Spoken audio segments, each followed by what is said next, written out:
You have such a wide variety of content as a keynote speaker. What are your favorite topics to speak about to your audiences? Oh, Big question.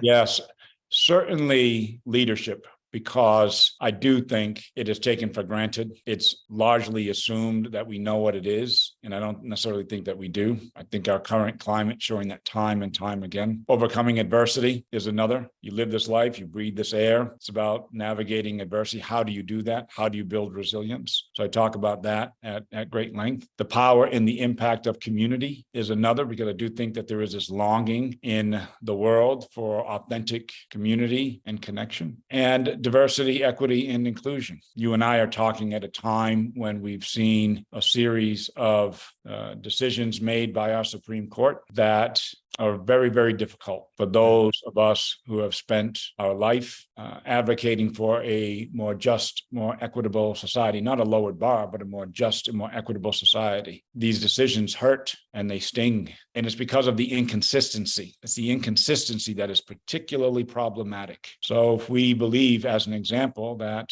we ought to be a race-neutral society, then let's be consistent about that everywhere we turn, and not be selective with our frustration or our disappointment or our anger. And let's also reckon with the inconsistencies where they do apply. And that's necessary at a time when the demography of the world is rapidly changing. And what's in front of us, it seems to me, is this fundamental question as to whether or not we are going to find it within us to build a national and international community of humanity, or whether we are going to descend into a million clans.